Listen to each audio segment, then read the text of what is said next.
Most people don't avoid cooking fish because it's hard. They avoid it because of what it does to the kitchen.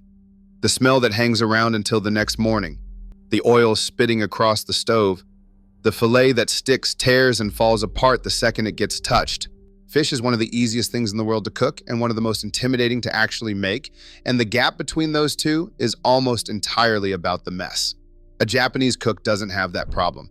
In a country where fish is eaten more than almost anywhere on earth, kitchens are small, walls are thin, and nobody wants their apartment smelling of mackerel 2 days later. So over a very long time, they worked out how to cook fish cleanly.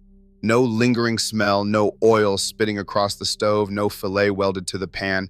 And almost none of it involves special equipment, which is the part that surprised me most when I first started paying attention to how it was actually done. Here's what almost nobody realizes. The single most important step for a clean, odor-free result happens before any heat is involved at all.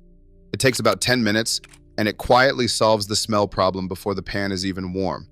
More on that in a bit. The whole approach comes down to a few ideas working together. Understanding where the smell actually comes from, one preparation step almost nobody does, drying, the right heat, and how the fish is handled in the pan. Put together, they turn fish from the scariest thing in the fridge into the easiest.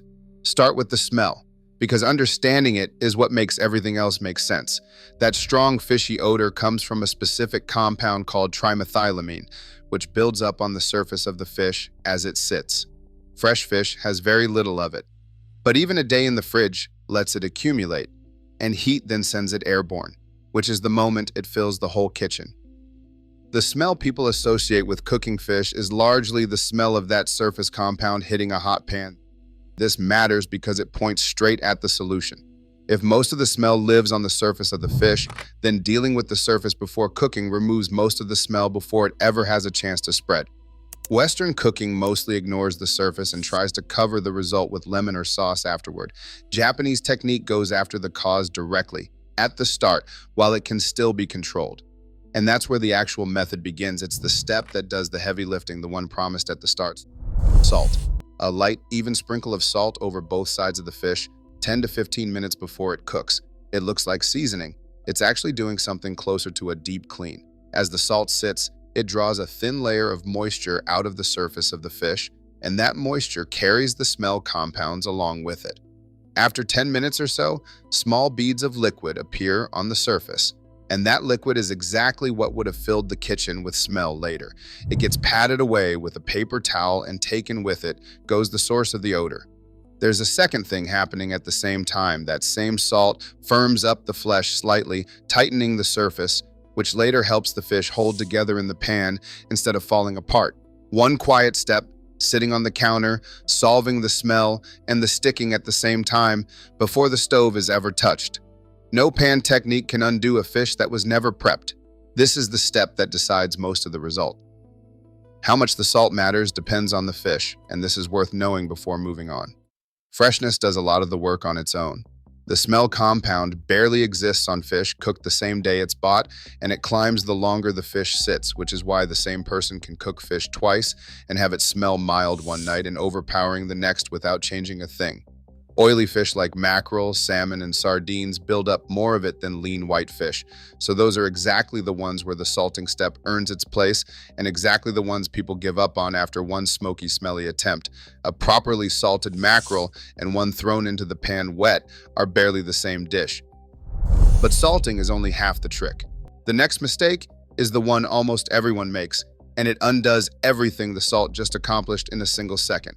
Drying. The fish has to go into the pan genuinely dry on the surface, and after salting, there's still moisture to deal with. A Japanese cook pats the fillet completely dry with paper towel, both sides pressing gently to pull moisture off the surface without mangling the flesh. This step feels almost too simple to matter, which is exactly why it gets skipped. But a wet fillet and a hot pan are what cause both of the things people hate. Surface water hits hot oil and makes it spit and spatter. And a wet surface steams instead of searing, which is what makes fish stick and then tear when it's moved. Dry surface, no spitting, no sticking. It really is that direct. The drying isn't only about the fish though. The pan matters just as much, and here almost everyone gets it backwards. The pan goes on before the fish, and it gets properly hot with a thin film of oil before anything touches it. A common instinct is to place fish into a cold or barely warm pan and let it heat up together, which is close to the worst thing that can be done. Fish laid into a cool pan bonds to the metal as it slowly heats, and by the time it's warm enough to cook, the fish is welded to the surface and guaranteed to tear. A properly hot pan does the opposite. The surface of the fish sears on contact, forms a layer almost immediately, and that seared layer is what naturally releases from the pan once it's ready. Heat, counterintuitively, is what stops the sticking, not what causes it. Testing whether the pan is ready is easy. A single drop of water flicked onto the surface should sizzle and skate across the pan, not sit there and slowly bubble. When it dances, the pan is ready for the fish. When it just sits and steams, the pan is still too cool and the fish will stick. With a hot pan and a dry, salted fillet, the cooking itself is almost embarrassingly simple. But there's one last instinct that ruins it at the final second, and it's the reason Japanese fish almost never falls apart. The fish goes into the pan, away from the body, laying it down so any oil that spits travels away rather than back toward the hand, then it stays put. This is the hardest part for most people because the instinct is to poke it, lift it, check underneath, nudge it around. Every one of those movements is what tears the fish. A searing fillet needs to be left completely alone so the crust can form and then release on its own. When it's ready to turn, it lifts cleanly with no resistance. When it resists, it simply isn't ready yet, and the answer is to wait a little longer, not to force it. A Japanese cook flips fish once, and only once. Constant flipping, the way people handle food they're nervous about, is what breaks a fillet apart and dries it out. One flip, a similar sear on the second side, and it's done. The less the fish is touched, the more intact and the more tender it stays.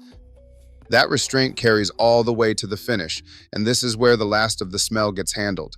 Where a Western kitchen might drown cooked fish in a heavy sauce, partly to mask any lingering odor, a Japanese cook adds almost nothing because there's no odor left to mask. A few drops of soy sauce, a squeeze of citrus, a little grated ginger, which happens to neutralize any last trace of fishiness on contact. None of it is there to cover the fish because there's nothing left to cover.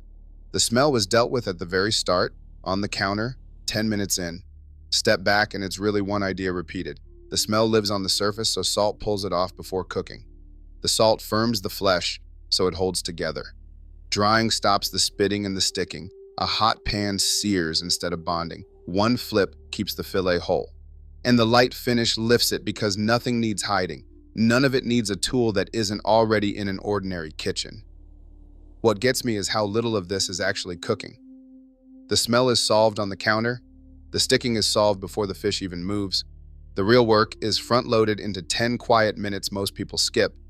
And the part everyone's afraid of, the pan, turns out to be the easy bit once the rest is done right.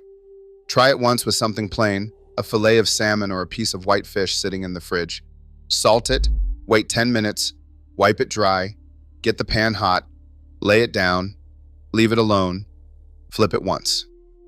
The fish that used to smell up the whole apartment and fall apart in the pan comes out clean, whole, and genuinely good.